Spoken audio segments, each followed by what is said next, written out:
Are you going to move that one around? Are we on the air right now? Yeah, we're on. All right. Hey, everybody. It's Wingding Wednesdays on 3 to 5 things we didn't have time to talk about today. This show, sometimes called Chorus Entertainment's Dirty Little Secret, is the #1 rated internet show on our Facebook page at this particular time. First things first, we're going to watch the new trailer for Idris Elba and Matthew McConaughey's brand new romantic comedy, The Dark Tower. You guys going to zoom in on this, or what are we doing? Okay, okay. Whoa, he caught the bullet with the guns! For thousands of generations, the gunslingers were knights. The gunslingers are knights. You picking that up? The audio's coming through clean? I should move the microphone in so you guys can hear it better. Oh, sorry. Just trying to help, guys. What did you call it? I see. They see a tower, the man in black, and the gunslinger. They're just dreams. They're not real dreams. Well, that was weird. There's another world out there. Hold on a second. Let's go back a few frames here. How the hell is he getting this house out of that drawing? Like, he doesn't have any buildings over... This drawing is terrible. This trailer makes me angry. Here's the thing. I'm just going to break it down for you right now. I wasn't a very big fan of the Dark Tower book series, but it's a very cool concept for a movie. You've got Idris Elba playing this guy, the gunslinger, who's like a cowboy, ne'er-do-well, on this quest to save everything, do all the right things, but at the same time, he kills lots of people and does lots of bad things. And Idris Elba can play anything. Idris Elba is so great. If I die and you guys get an opportunity to choose who gets to play me in the biographical feature film on my life, I want Idris Elba to play me. Although here's the thing. I don't think I've ever done anything cool enough to have Idris Elba be justified in playing me as the main character. Next up, we got Matthew McConaughey. Matthew McConaughey, of course, extremely desperate to be taken seriously as an actor. What are you doing? Matthew McConaughey. Matthew McConaughey. Hi. That's what I'd call him if I ever met him.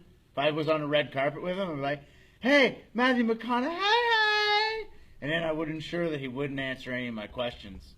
And I'd be like saying, hey, Matthew McConaughey, want to go get some ice cream? And he'd be like, no. And I'd be like, it'd be a whole lot cooler if you did.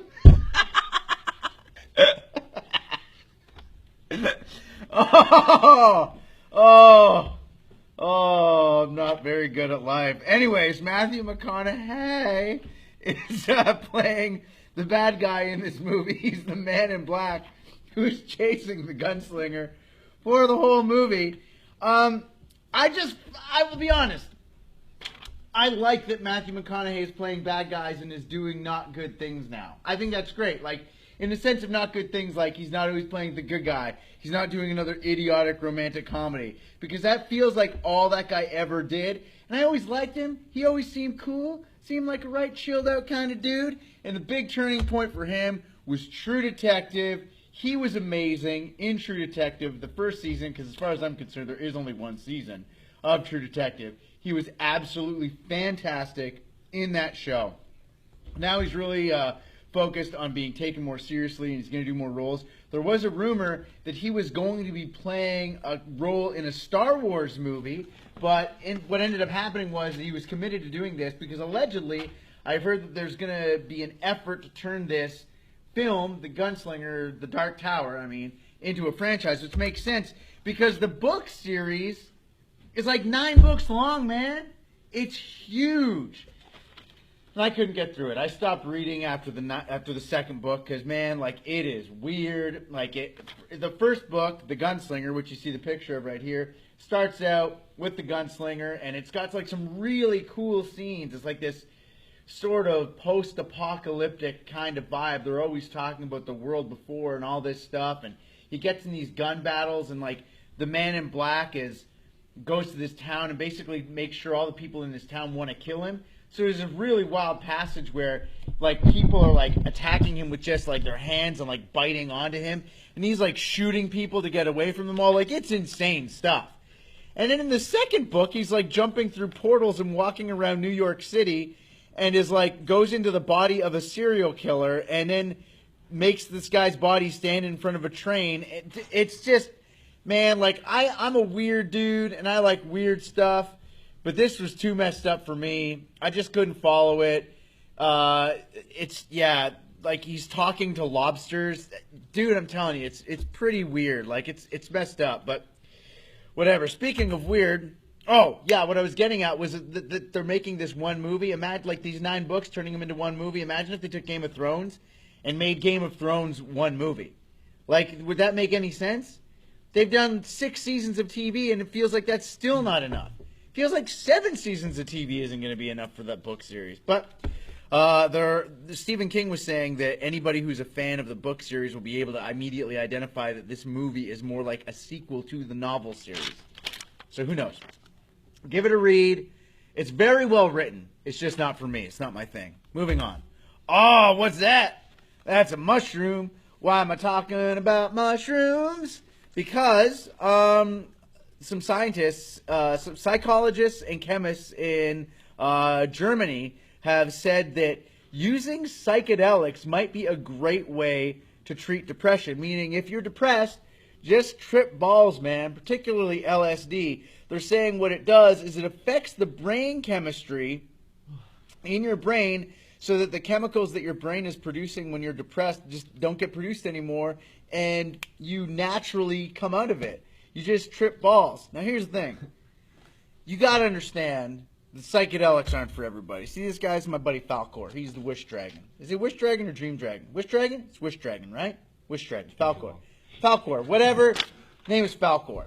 Why do I have Falkor beside me? Because there's this great scene in this movie called The Neverending Story where Atreyu, the main character, has to stand in front of these gates. And these gates reflect the person that you truly are back upon yourself. I always consider mushrooms to be like that gate. Okay? If you're a good person and you've got anything that you've done that you feel guilty about, oh, buddy, you're going to remember it when you're on mushrooms. You will remember it, and it will be in your face the whole time. Like, I'm not good on psychedelics. I don't do very well at all.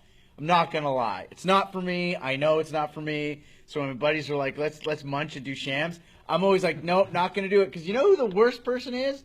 The worst person is the guy or girl who says that they're fine on it, and then they do it, and they just ruin it for everybody. Nobody likes that person. Don't be that. And the thing is, anybody watching this who's done shams before knows which one of their friends is that person. You immediately know.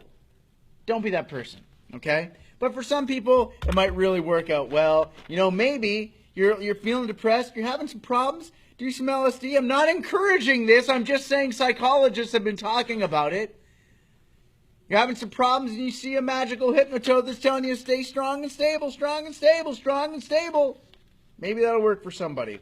What is also kind of interesting about this whole study is there are scientists and anthropologists and stuff that say that maybe at one point in our evolutionary past, it was the eating and imbibing of psychedelic mushrooms and substances altered the chemistry of our brain permanently and gave us different perspective and helped our minds to evolve. There's actually a song written by Tool called 46 and 2 that is all about that, and it's that point in internal evolution where you realize that your shadow is just your shadow and isn't something else. Yep, that's actual science, people. Speaking of science, thanks to our good friends over at Taco Bell, science has given us a new chicken-based food. And that chicken-based food is called the chicken chip.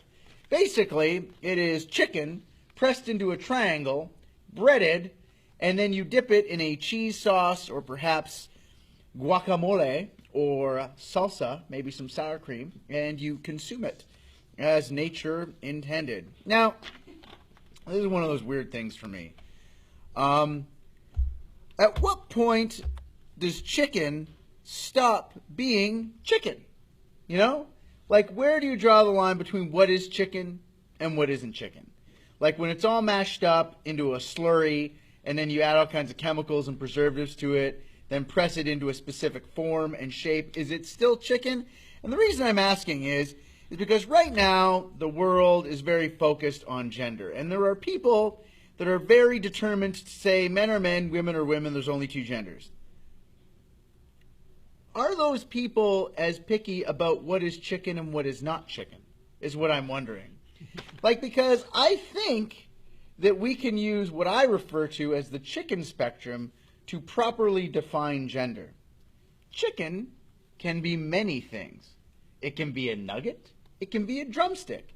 You can make chicken into little dinosaur shapes and eat that if you want to. Or you can make it into a chip. I think we should start treating gender the same way we treat chicken. It started out as one thing and can be turned into anything our hearts desire. Whatever way you want your chicken to identify as, be it a chip or a nugget or a dinosaur or a smiley face or a strip or a drumstick or a sandwich, do with it as you will. See what I'm saying? Power to the nugget. You know what I mean?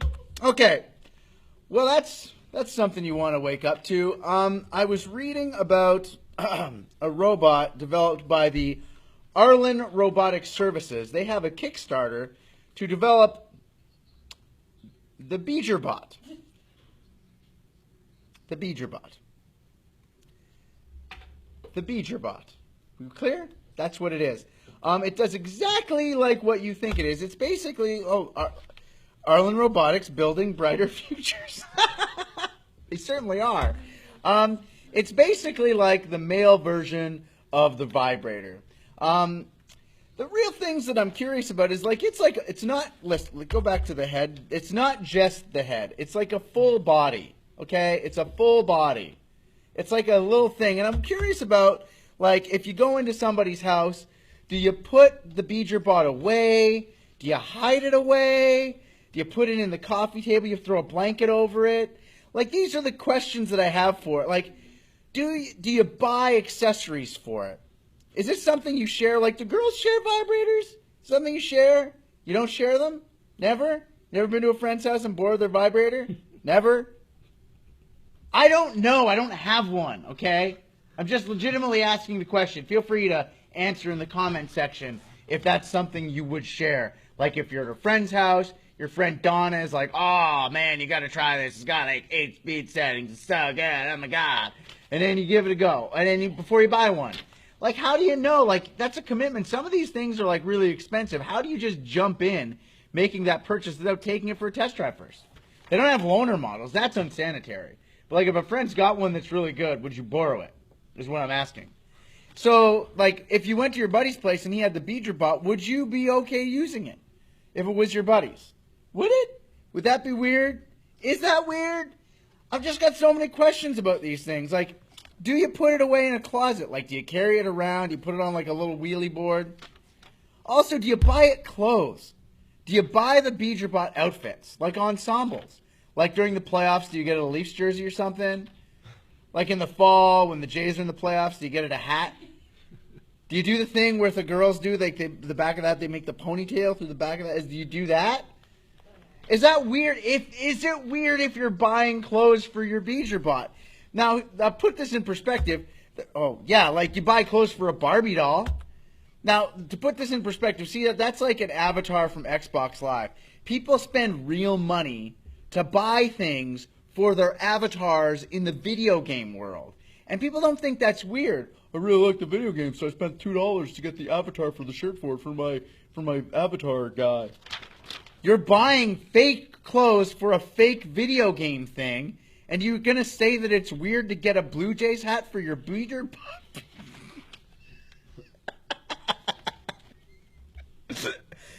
We've covered some really heavy-hitting issues on this show before.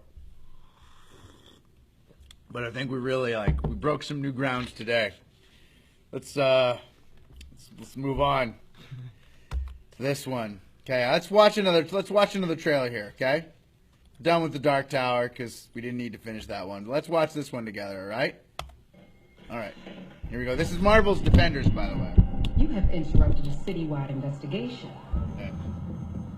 You stole evidence from my crime scene. And you got my one lead killed. Oh! Jessica Jones. But you didn't. Listen, I really liked Jessica Jones. I did. I think Jessica Jones and season 2 of Daredevil are by far the best of the Netflix Marvel shows. Let's keep going. Speak of the devil, the Daredevil. I actually just made that up on the spot. I'm quite proud of myself, though. How does being Harlem's hero allow you to live an actual life? Right now, I just want to help people. That's Luke Cage. Yeah, he just wants to help You people. need to meet. He's a good guy. What are you doing in here? Oh, Who are you? Who are you? oh, How come you can't be hurt? What's the deal with that fist? oh. I'm Interesting. the immortal. Remember when a guy tried to punch him in the trailer for the other show and it just broke his hand? Now he gets hurt by the immortal Iron Fist. The devil of Hell's Kitchen.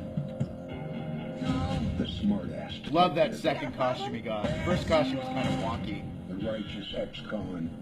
My bad. And the kid with the glowing fist. The war for New York. Elektra! Boom, boom, boom! Glad she's back.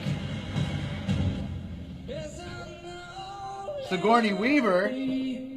If an alien bursts out of her stomach during this show, I won't be disappointed. I'll be very The more excited. connections you have, the easier it will be to break you. You look like an idiot. Short scar.